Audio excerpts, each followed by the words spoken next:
Eh bien, bonsoir à tous. Il est 18h30 précise et vous avez rendez-vous avec votre programme. Un verre, une assiette. Je suis ravi d'être avec vous ce soir. J'espère que vous avez passé un bon week-end, une bonne semaine dernière. Je suis ravi de vous amener ce soir, vous faire un petit tour du côté de l'Alsace, puisque nous avons comme invité ce soir Sylvie Krucker du restaurant Le Pressoir de Bacchus et qui va venir nous rejoindre dans quelques instants. J'en profite que voilà l'histoire que tout le monde arrive et que Sylvie nous rejoigne pour ouvrir la première bouteille. Et cette première bouteille, c'est une bouteille de Riesling. Vous avez compris que c'était un cépage, effectivement, que j'aimais. Certains qui me connaissent bien, effectivement, et que j'adore en Alsace. Ce n'est pas le seul cépage, hein. Il y a des Gewürztraminer magnifiques, il y a des muscats qui sont vraiment bons, il y a des Pinot Gris, on va en goûter peut-être tout à l'heure aussi intéressant. Mais le Riesling, c'est franchement le grand cépage, effectivement, de l'Alsace, à mon avis. Et là, on est sur un grand cru, c'est Pfälzerberg. J'avoue que c'est pas mon fort peut-être la prononciation, mais c'est un très très joli grand cru et celui-ci vient de Paul Geglinger et il est situé du côté donc d'Eguisheim, de Colmar. Alors on est en attente de notre invité du soir, Sylvie, qui devrait nous rejoindre dans quelques instants.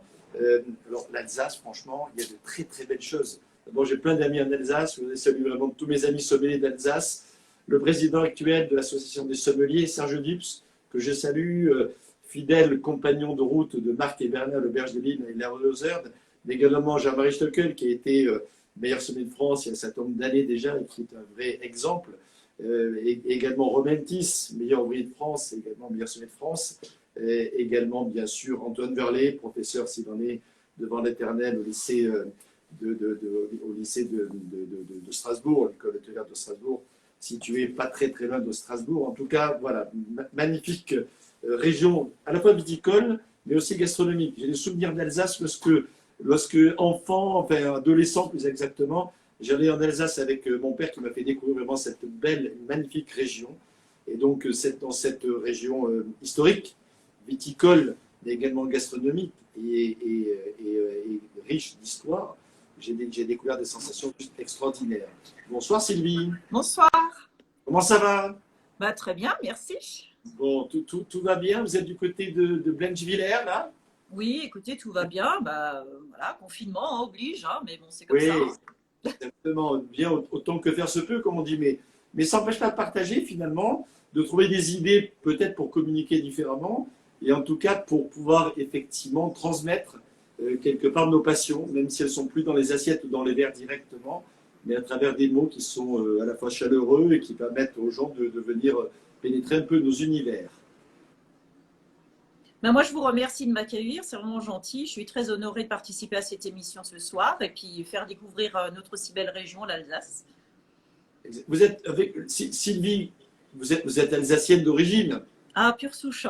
Et de ce village de Blanchevillers qui a vu la création en 2004, je crois, du presseur de Bacchus. Ah non, je viens d'un tout petit peu plus loin de la région d'Ottrott, qui est aussi donc une région viticole. Voilà, donc, Notamment pour son pinot noir, le rouge de Trott est quelque chose qui fait référence depuis très longtemps. voilà, oui, le fameux rouge d'Ottrott.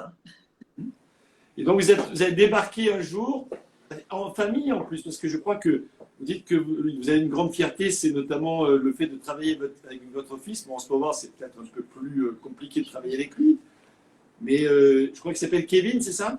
Oui, notre fils Kevin, bah, il est derrière, voilà. Notre Ouais. fils Kevin qui a rejoint l'équipe il y a 3 ans maintenant. Avec Jolie mon mari. photo, Kevin d'un côté et Lauriane de l'autre. Hein. Voilà, la fille de Voilà. l'autre côté, voilà, qui elle va drouiller. Voilà, elle fait des saisons encore pour l'instant, le temps qu'elle s'établisse en Alsace. Alors vous êtes dans un village qui est un village à la fois gastronomique grâce à vous, parce que je crois que vous êtes un des rares ou des seuls restaurants de la commune. Mais il y a beaucoup de vignerons autour de vous. Ah bah on a que ça, hein. On a un hôtel, il y a un restaurant, il y a un forgeron, un électricien, et puis voilà, et nous, et que Et des un village viticulteurs. vigneron. Expliquez-nous, c'est où ce village de Blanchevillers? Alors, on est en plein centre Alsace, hein. Donc, pour se situer un petit peu, pour connaître, vous avez Strasbourg-Colmar, et on est en plein milieu. Il y a Dambach-la-Ville, il y a Etherswiller qui est un peu plus connu, et nous, on se trouve juste en plein milieu des deux. Très bien, très bien. Alors c'est quoi votre parcours? Alors, moi, j'ai un parcours un peu atypique. J'étais avant en salle, donc avec une mention complémentaire de sommellerie. Et j'ai baigné vraiment dans la Bravo. vie. Voilà, donc c'est vrai que c'est mon premier métier de base. Hein, et j'ai toujours été passionnée par la cuisine. Et puis, il y a plus de 20 ans, enfin 25 ans en arrière de ça, j'ai passé donc les diplômes en cuisine et j'ai atterri en cuisine quand on a repris donc l'établissement avec mon mari en 2004. Et lui, il était en cuisine avant et moi, j'étais en salle et on a échangé les rôles. Vous avez changé. Et donc, votre mari, c'est Gilles, je crois, c'est ça? Oui, c'est ça, oui. Il travaille toujours avec vous? Oui, bien sûr, oui, Tout le oui. monde travaille en famille. Et que fait Lauriane alors? Alors, Lauriane, elle est en saison, donc elle est chef de rang. Là, elle va passer responsable dans un établissement donc, sur Saint-Tropez. Donc, elle est en salle, hein, voilà. Elle est aussi dans le métier, comme nous. Formidable. Donc, deux en salle, deux en cuisine. Vraiment l'affaire familiale idéale, quelque part.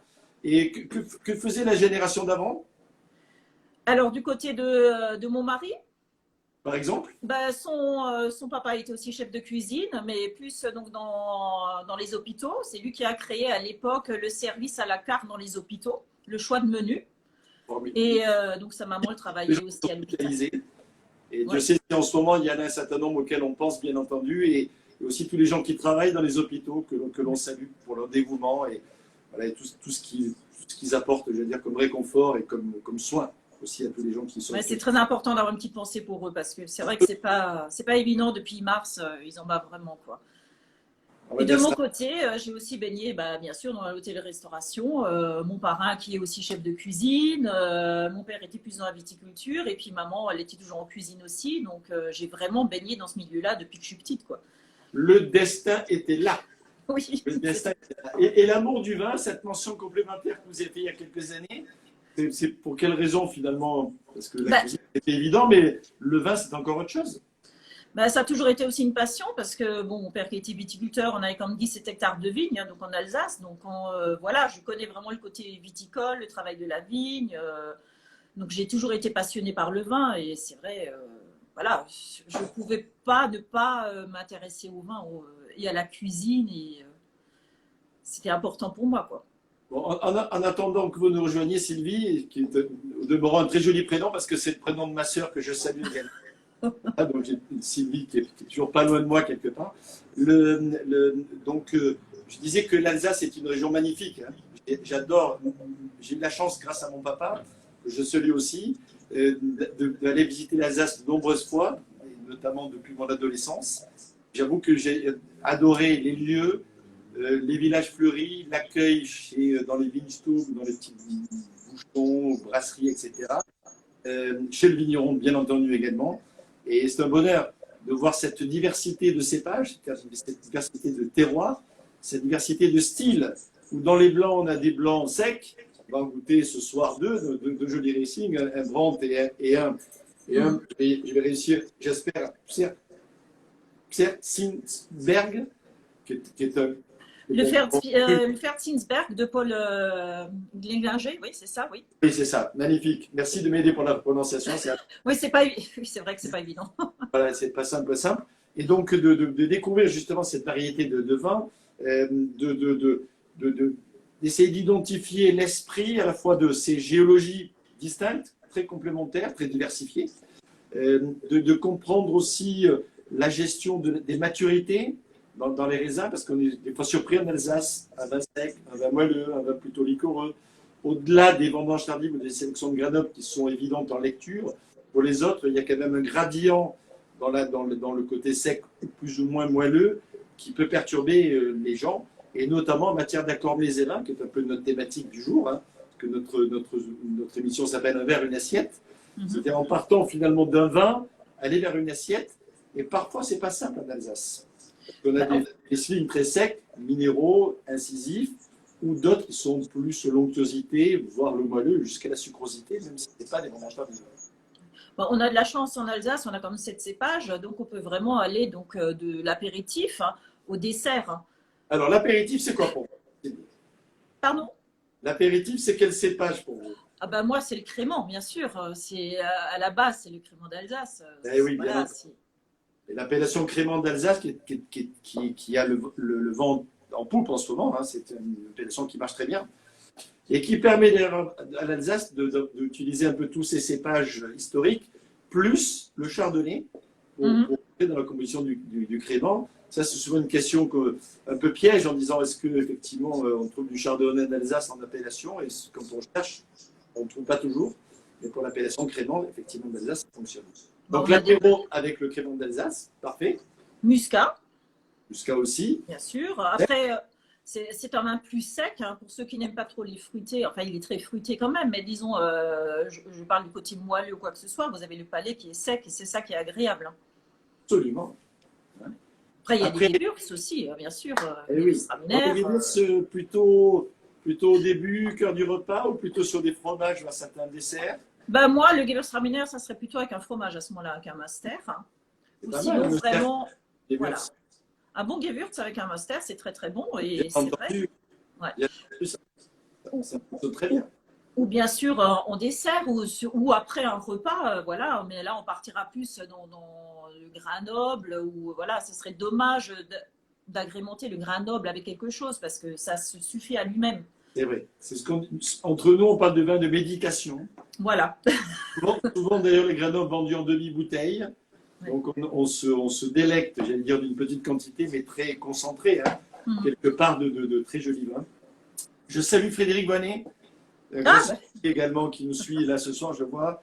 Je ne peux pas saluer tout le monde, mais j'essaie de voir un petit peu les commentaires. N'hésitez pas à réagir, à poser des questions ou à nous faire un coucou. Ça nous fait bien entendu extrêmement plaisir. Et donc, non, mais c'est vrai que cette palette de vins, on a le Pinot Gris aussi, on en a un ici, je l'ai dit tout à l'heure, qui est proposé en 2016 par le Comité international des vins d'Alsace, le conseil que je salue également. Je vais d'ailleurs en profiter pour l'ouvrir. Ouais, c'est un de Beblenheim. Hein. Ouais. Exactement. Alors, qu'est-ce qu'on mange en Alsace? Parce que quand on a l'image d'Alsace, à quoi on pense spontanément? La choucroute Béghoff, oui, bien sûr. Ah oui, ça c'est la tarte flambée, voilà, il y a plein de choses, ça reste vraiment Alsace. La flamme-cuche, etc., le Béghoff, il y a des recettes historiques traditionnelles. Vous d'ailleurs, vous avez réinterprété à votre façon la choucroute en créant une soupe de choucroute, c'est ça? Oui, vous êtes bien renseigné. Oui, la fameuse soupe à la choucroute au lard virtuel. Oui. Celle-là, elle plaît bien, oui. C'est vrai, c'est sympa. Hein. Alors, ça change. Ça change un petit peu. Bon, moi, je fais des soupes avec tout, mais c'est vrai que la soupe à la choucroute, je l'ai surtout l'hiver dans le menu découvert qu'on a un petit peu le terroir et en entrée. Donc, c'est vrai que ça interpelle beaucoup les touristes. Donc là, on n'a jamais mangé de la choucroute en soupe. Exactement. Voilà, c'est le moment de découvrir. Pour donner, Sylvie, une idée un peu de la façon dont on pourrait faire cette choucroute, comment vous la faites, cette choucroute, en quelques mots? Cette soupe de choucroute. C'est pas compliqué, hein, rien de plus simple, comme toutes les soupes. Hein. Donc, vous prenez l'ingrédient principal, le chou. Donc, de préférence déjà cuit, le chou à choucroute cuit. Vous rajoutez avec un bouillon de légumes. Vous faites mijoter tout ça. Vous le passez donc avec le mixeur, pour pas nommer de nom, un mixeur. Hein. Vous rajoutez de la crème fraîche et vous laissez mijoter. Et puis voilà, le tour est joué. Et vous avez une soupe à la choucroute. C'est génial. Rien de plus simple. C'est la bonne heure pour parler de ça. Hein. Et c'est le bon jour avec la température qui convient. Alors, je sais qu'on a des amis qui nous suivent à la Guadeloupe, d'autres qui nous suivent de Tahiti, etc. Bon, ça peut peut-être les surprendre en termes de température, mais chez nous, ici en métropole, la soupe de choucroute, c'est ce qu'il nous faut ce soir. Oui, mais ce n'est pas ce qu'on va faire ce soir. Non, mais néanmoins, les idées sont là. Hein, oui. C'est bonheur. Exactement. Alors, néanmoins, la recette du jour, c'est quoi ce que vous avez envie de nous partager ce soir, Sylvie? Alors, c'est un plat qui me suit depuis plus de 20 ans, donc c'est une de mes spécialités, c'est mes fameuses ravioles de carpe. Des ravioles de carpe? Oui, comme vous savez que la carpe, ça vient donc de la région, pas seulement d'Alsace, bien sûr, on en trouve aussi un peu plus loin, mais c'est vrai que c'est un poisson qu'on connaît assez mal, parce que c'est un poisson de vase à la base, hein, et donc les gens le connaissent plus en carpe frite dans le Sungo, dans notre région. Et moi, j'ai décidé de le faire en ravioles. Donc, c'est une pâte à ravioles très fine. Et donc, je mets une farce de carpe agrémentée de petites épices qui ont mon secret. Et je fais une petite sauce au ricin crémée avec et légèrement fumée. Voilà. Oui, toujours le secret du vin dans la sauce. Ça, c'est quelque chose qui est Bah oui, il faut important. un bon vin pour faire une bonne sauce. Absolument. Je voulais faire un petit clin d'œil. Il y a quelqu'un qui nous a quittés il y a quasiment un an, jour pour jour, qui est notre ami Milliong, Ouais. et avec lequel j'ai souvent partagé, à l'époque du Crocodile à Strasbourg, des moments de convivialité. Et lui me disait effectivement, le génie de la cuisine française, finalement, c'est les vins. C'est les vins qu'on goûte, c'est les vins qu'on découvre, c'est les vins qu'on partage, et c'est les vins qu'on utilise aussi en cuisine. Et utiliser un bon vin dans la sauce, pas un truc qui soit pas bon. Ah non, il faut un bon vin pour faire une Un bonne bon sauce. vin, des bons Ça ingrédients. coule de source pour nous. On a bien entendu les bons ingrédients pour les bonnes recettes. Il faut le goûter aussi avant pour voir si Exactement. Voilà. Toujours avec raison, Ah, mais toujours. et précision en même temps. Hein. Je vous en prie, la recette. Alors, bah écoutez, Et je vais passer. du Bordelais nous suit avec attention. Alors, je vais juste passer de l'autre côté à ce moment-là parce que je me suis installée au privé, hein, vu que la cuisine en bas elle est fermée. Il n'y a pas de souci. On reste à la maison, mais c'est disponible. Je vois que sur le buffet, là-haut, il y a quelques souvenirs de belles bouteilles. Ah, il y a des bonnes bouteilles, oui aussi. Ouais. C'est sympa. Moi, je n'avais pas cadré pour qu'on voie les bouteilles. Hein. J'avais cadré Non, mais on en profite aussi. Hein.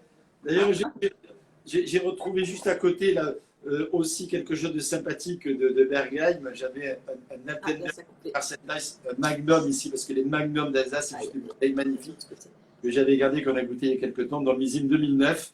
Ça, c'est quelque chose qui vaut la peine aussi, comme on dit. Bon, elle a été goûtée. Ça y est. Ça y est, on a été coupé. Ça y est, on a retrouvé Sylvie. Oui. Donc, je vous montre au fur et à mesure comme ça. Donc, j'ai préparé J'espère que la liaison est bonne, parce qu'effectivement, malheureusement, on a perdu un petit peu le fil de l'histoire. Et voilà. Oui, Frédéric, bonne dégustation chez Marcel et chez les Days, les différentes générations de Days de vin. J'espère qu'on va retrouver Sylvie, parce qu'elle était partie pour nous faire ces fameuses ravioles extraordinaires avec une sauce au Riesling. Et j'espère qu'on va la retrouver. Je sais que Marion, qui est avec moi là, va la réinviter. Peut-être qu'effectivement, en passant dans une autre pièce, la liaison est moins bonne, mais ne vous en faites pas, partez pas très longtemps, parce que vous restez plutôt avec nous, parce que je pense qu'on va retrouver Sylvie Kruger à son pressoir de Bacchus dans quelques instants. Voilà, on va la rappeler, on va essayer de voir si on arrive à avoir cette recette, parce que là, franchement, entre sa soupe... Non, je ne suis pas passée dans la côté. Et voilà. Mais sur le... Sylvie, rebonsoir. On avait perdu. Peut-être que dans cette partie-là de la maison, ça passe moins bien, là. Ça a recoupé là un petit peu. Allô, allô. On bouge plus. Moi, je vous entends. Voilà, formidable. Allez, on vous a retrouvé, Sylvie. Voilà, donc j'avais préparé un bouillon de légumes où j'ai fait cuire où j'ai fait cuire les ravioles à l'intérieur. Très bien. Voilà, je sais pas. Non, on voit pas là. Voilà, comme ça je vais le tenir, ça sera beaucoup plus simple. Très bien. Donc voilà. ça, c'est la raviole, ça. Ça, c'est la fameuse raviole que j'ai déjà pré-cuite. Hein. Parfait. Voilà. Et donc, on va les laisser cuire dans le bouillon à peu près un bon quart d'heure. Hein, avec des aromates, avec des herbes. Alors, moi, je le fais toujours avec des légumes de préférence. Après, on peut faire un bouillon de poisson également. Hein, mais je trouve que ça dénature un petit peu la carpe. Donc, je préfère travailler avec des légumes. Hein. Donc, il y a des carottes, il y a du poireau, il y a du céleri, vraiment pour faire comme les légumes d'un pot-au-feu. Parfait. Moi, ça, c'est vraiment une question de goût. Hein. Chacun peut faire comme il veut. Et à côté, donc, j'avais préparé la petite sauce. Hein. Donc, une petite sauce déjà légèrement crémée et fumée. D'accord. Là, le Riesling est déjà dedans ou pas encore là? Oui. Alors, le riz, oui, j'ai dû le préparer à l'avance parce que ça dure quand même 4 heures de cuisson, la sauce. Hein. Ah oui, quand même. Oui, il y a la réduction. Hein. Oui, il y a la réduction, mais... C'est les plats se mijotent chez nous en Alsace. Hein. Oui, pas, oui. Le temps s'arrête, même s'il s'égrène. Non, on ne voit pas. Laisse-le normal. Et donc le Riesling, on le fait réduire hein, avec un morceau de lard fumé. Oui. Et donc, on le laisse vraiment réduire de moitié. Et une fois que ça a bien réduit, donc je rajoute du fumet de poisson, qui est fait bien sûr avec des poissons de roche de préférence, parce qu'avec la carpe, c'est pas possible. Bien sûr.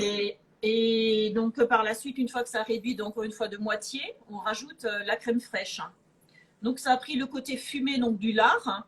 Et vous avez toujours encore le goût du Riesling, l'acidité du Riesling. Bien sûr. Donc, ça fait une petite sauce légèrement fumée crémée avec un goût d'acidité derrière. Très bien. Est-ce qu'il est judicieux éventuellement de rajouter un petit peu de Riesling à la fin pour retrouver un petit peu la vivacité du vin qui n'a pas cuit justement mais qui pourrait parfumer la sauce? On pourrait, mais après, ça c'est une question de goût. Moi, je préfère voilà, une goutte de jus de citron à la rigueur, hein, mais pas. Je rajouterai pas encore de vin derrière parce qu'il faudrait vraiment qu'il cuise, quoi. D'accord. Bon, il vaut mieux le mettre dans le verre finalement après, hein, c'est ça? Oui. C'est vous qui le dites, hein, moi je n'osais pas le dire. C'est ce que j'ai fait. Et voilà, je me suis permis d'ouvrir un peu quelques flacons. Il faut les goûter. Hein. Exactement. Donc l'association avec le Riesling est évidente parce que lorsque l'on a du Riesling dans la sauce, on va l'entrer dans le verre. Mais je pense que le Riesling est un grand vin justement pour accompagner les jolis plats, notamment de poisson, pas que, hein, mais sur le poisson, ça va magnifiquement bien. La densité aromatique, la complexité sur cette minéralité qu'on a parfois du mal à définir, mais qui est quand même évidente dans ce genre de vin, c'est quelque chose qui est super intéressant. Et la salinité en bouche, bâtie sur une certaine fraîcheur également, donne un tempérament incroyable la plupart des Riesling alsaciens. Là, je ne sais pas lequel vous goûtez. Vous goûtez lequel? Le Brand? Là c'est le Paul oui. Jeglinger, c'est ça? Oui, c'est ça, oui. Donc voilà. Le Riesling, le Grand Cru, donc en 2017. Grand Cru, Platzenberg 2017. Oui, oui, c'est un vin qui est vraiment sec, il est fruité, il a une structure qui est vraiment dense et racée, donc c'est pas mal pour avec les ravioles, même avec un fromage de chèvre, il est superbe celui-là. Absolument. Voilà. Ce qui est génial, c'est qu'il y a une densité incroyable en bouche, on a une mâche, presque une matière, qui fait que, effectivement, sur la raviole, qui demande toujours quand même un vin qui a un petit peu de densité, c'est le cas. Mais c'est un Riesling qu'on pourrait servir aussi avec une volaille, par exemple. Ah oui, aussi, oui, bien sûr. Poulet au citron, par exemple, je crois que ça pourrait être magnifique. Bah, que ce soit une volaille, que ce soit maintenant une viande blanche, sans problème. Veau. Mais un veau, voilà, un veau aussi, avec un peu de lard fumé, un peu d'agrumes, ça peut être pas mal aussi. Sans qu'il y a toujours un côté fumé et boisé derrière dans le plat, celui-ci se marie vraiment bien parce que bon, vous avez aussi le côté fruité et intense qui est dedans, donc voilà. Absolument, absolument. Et sur des fromages, ça marche aussi très bien. On évoquait l'association Gewürz avec le Münster, mais c'est vrai qu'un Riesling sur des jolis fromages de chèvre, par exemple, ça fonctionne particulièrement bien. Sur des quenelles aussi, moi j'ai des beaux souvenirs de quenelles de brochet avec quelques petites écrevisses. De Monsieur Young, hein. Exactement, ça c'est absolument. J'ai un souvenir. J'ai eu la chance de cuisiner justement ces fameuses quenelles de brochet aux écrevisses avec lui, qui étaient juste magnifiques. Hein, ou son flanc de cuisse de grenouille, c'est des souvenirs qui sont juste magnifiques. Quoi. Exactement. Rien que d'en parler, on a les goûts qui reviennent au palais. Absolument. Puis c'est la bonne heure pour avoir ces évocations-là. Hein. Oui. Parce que là, franchement, il y a l'excitation apéritive qui est là. Et moi qui fais cette chronique tous les lundis, j'avoue qu'en sortant, j'ai faim. Hein. Et je vois que je ne suis pas le seul parce que j'ai pas mal de gens qui m'envoient des messages en disant oui, vous nous donnez faim, etc. Mais c'est naturel, comme on dit. Hein. C'est le partage qui est comme ça. Alors, le Riesling, c'est effectivement un grand cépage. C'est un cépage qui en plus a une lecture des terroirs qui est assez intéressante. Si on est sur des schistes, si on est sur le granit, si on est sur des argilo-calcaires, des mannes, etc., on va des Riesling, même si la personnalité du cépage est là, finalement, il révèle les terroirs d'une façon assez extraordinaire. D'où l'intérêt des grands crus en Alsace, qui sont effectivement incroyables de diversité et qui sont en plus super accessibles en termes de prix. Presque un peu trop accessibles, d'ailleurs, je trouve. La valorisation. Vous savez, on a quand même un dicton qu'on dit. On dit toujours les vins d'Alsace sont pas trop chers parce qu'on préfère plutôt vendre une bouteille que deux. Enfin, on préfère plutôt vendre 2 bouteilles qu'une. Exactement, voilà. Surtout si on dort sur place ou si on est raisonnable. Oui. Non, parce que rappelons-le quand même, rappelons-le qu'il faut goûter tout ça avec modération. Mais par contre, ne pas bouder son plaisir, surtout pas les temps qui courent, j'allais dire.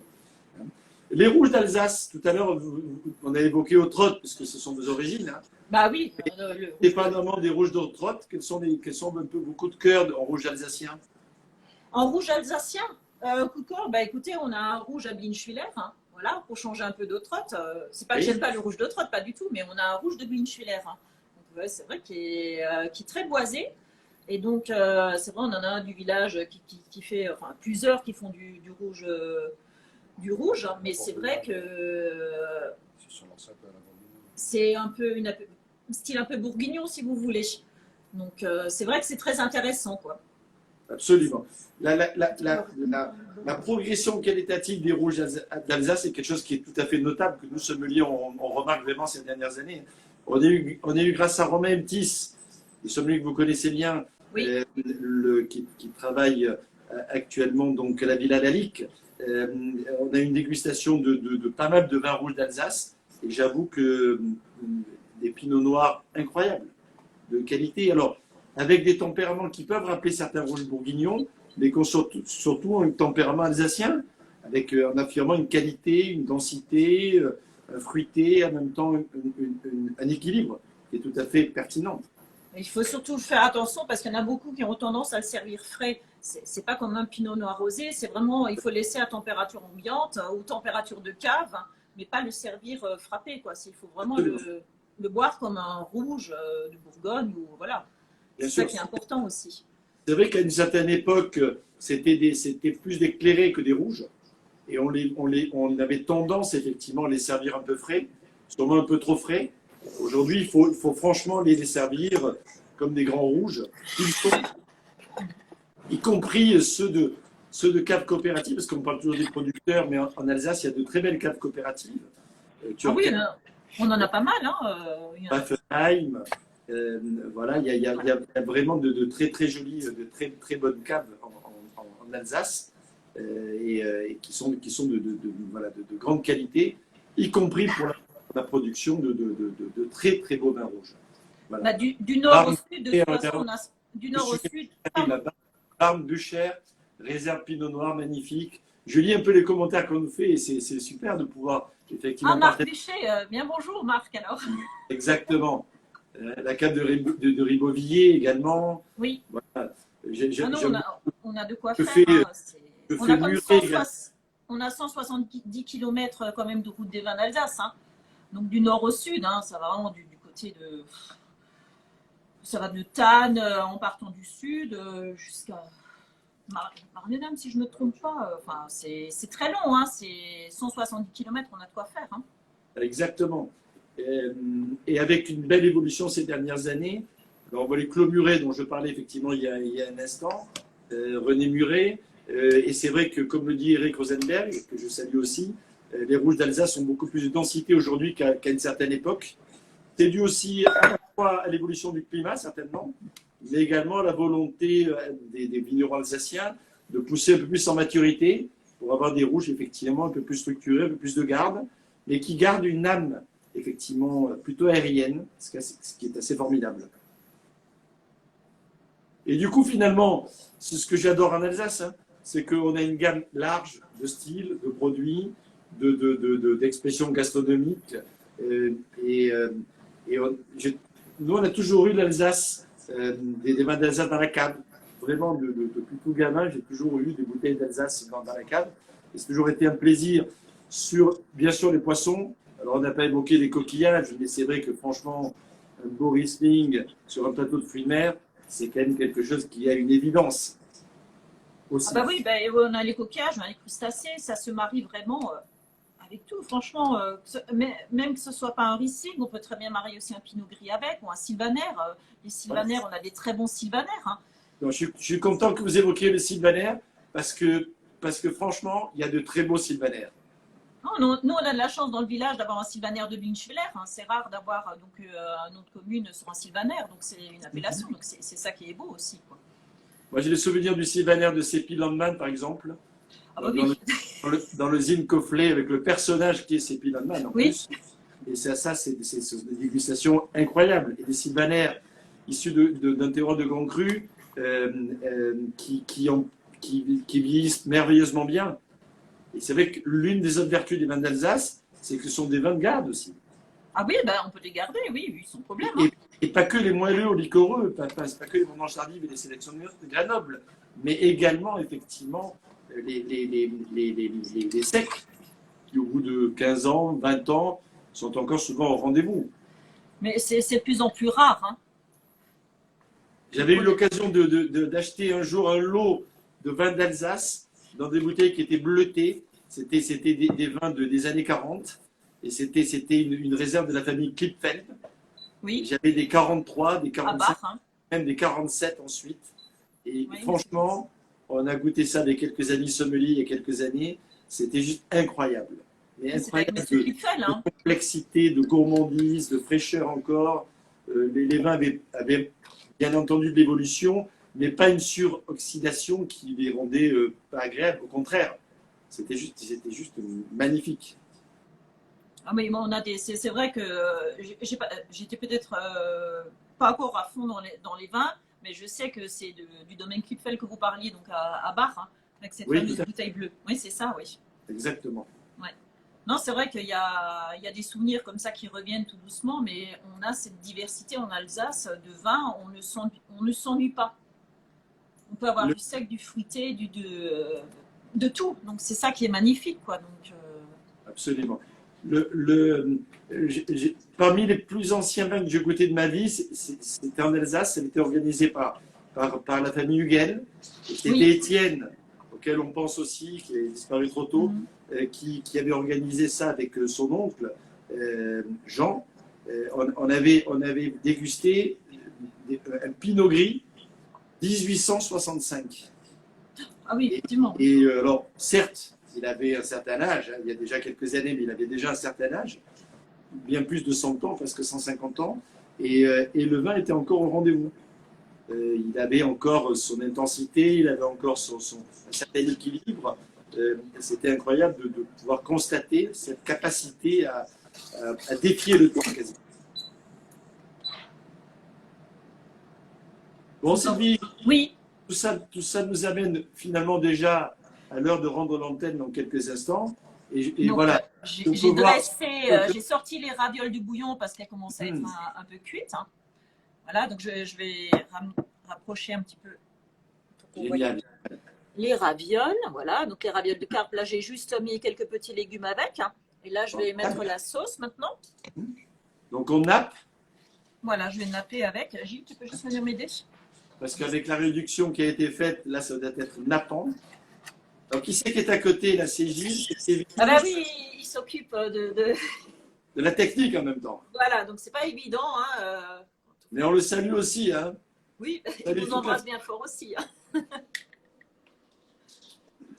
Donc voilà, donc la sauce est très importante. Et donc bien sûr à côté, donc je rajoute toujours des petites cébettes pour ramener un petit peu de fraîcheur hein, avec et une petite côté de je sais pas si vous avez entendu, de fraîcheur. Hein. Oui, on entend. Et donc bien sûr toujours le petit rappel de lard. Fumé qui a été desséché, c'est ça? Voilà, que j'ai fait griller au four tout simplement. Juste au four, hein. Et donc ça ramène de nouveau à la sauce le côté donc fumé en même temps. À la fois le croustillant et le fumé. Voilà, il y a toujours donc, du croustillant, il y a de la raviole, le nom de la texture de la raviole. Là, vous avez vraiment le goût de la carpe parce que la carpe, elle n'est pas dénaturée. C'est ça que je recherchais dans ce plat-là. Et oui, le respect du produit de base. Voilà, c'est très important qu'on ait le respect du produit, quand on le mange, qu'on n'ait pas seulement la sauce ou la pâte à raviole, mais qu'on garde vraiment le goût de la carpe. Alors, j'ai ouvert un peu de Pinot Gris également, le 2016. Là. Oui. Et donc, on est dans un univers aromatique très différent. On est plus sur le confit, on est un peu plus sur le côté épicé. On a moins cette expression particulière, un peu iodée, un peu saline du Riesling. Mais ce sont des vins qui sont très intéressants aussi, les Pinot Gris. Hein. Bah, Pinot Gris se marie très bien aussi avec. Hein.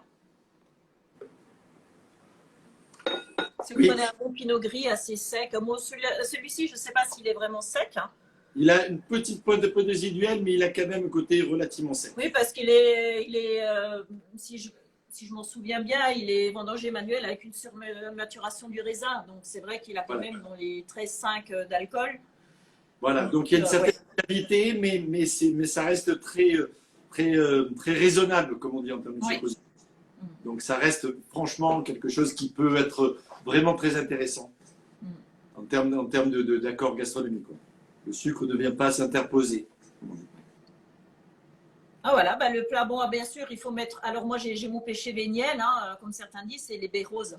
Donc je rajoute toujours quelques petits grains de baies roses, mais je les ai pas en haut avec moi. Mais bon, normalement, il y a des petites baies roses dessus. Très bien. Ça, c'est la touche de Sylvie, c'est ça là? Oui. On me gronde ainsi que j'en ai un peu partout, donc j'ai un peu freiné quand même. Bon. On va finir sur cette note florale des baies roses. Hein, oui. Pour vous offrir nos meilleurs voeux encore pour cette année 2021 qui commence et qui commence bien avec vous. Un grand merci. Merci à vous tous qui nous suivez. Merci à vous tous pour vos commentaires nombreux sur ces différents vignerons d'Alsace que l'on salue tous les uns les autres. Merci au comité et au conseil des vins d'Alsace, bien entendu. Merci à vous, Sylvie. De rien. Bonjour à Kevin, à Lauriane, bien entendu également. Merci. Tous nos amis alsaciens, sommeliers qui nous ont suivis ce soir. Un grand bonheur de partager ce moment de nouveau avec vous. Rendez-vous, Sylvie et vous tous. La semaine prochaine, je reçois Nicolas Stromboni, le sommelier, un peu aussi chansonnier. Enfin voilà, c'est quelqu'un de multiple et très sympathique qui va nous parler de son terrain de prédilection, puisque ça sera direction la Corse. Alors c'est un peu l'extrémité entre l'Alsace aujourd'hui et la Corse la semaine prochaine, mais nous restons sur l'est de la France avec des vins et des terroirs d'expression et de personnalité. On va retrouver Nicolas Stromboni dans son meilleur golf, puisque ça va nous amener du côté d'Ajaccio. Et donc voilà, un grand merci à vous et rendez-vous donc, j'espère que vous serez avec nous aussi la semaine prochaine, Sylvie. Rendez-vous donc lundi prochain, 18h30, direction la Corse avec Nicolas Stromboni. Merci à... merci beaucoup et puis surtout continuez à être tous épicuriens, il faut continuer à être positif, voilà.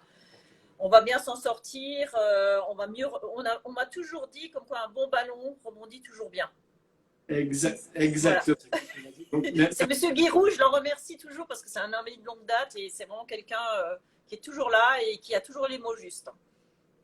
Merci de partager en tout cas cette philosophie et cette orientation qui va nous permettre effectivement de rebondir magnifiquement bien sur cette année 2021. C'est ce que je vous souhaite à vous, Sylvie, à votre entourage, mais aussi à vous tous qui nous suivent. Et à mon mari aussi, voilà, il n'osait pas, mais voilà. Merci de la présence et de la technique. Merci beaucoup de m'avoir invité. Non, c'est un grand plaisir. Merci à vous. Bonne année encore à tous. Merci à l'Union de la Sommelier française. Merci à la Société. N'oubliez pas, lundi prochain, 18h30, pour un verre, une assiette. Merci et bonne soirée à tous. Bonsoir.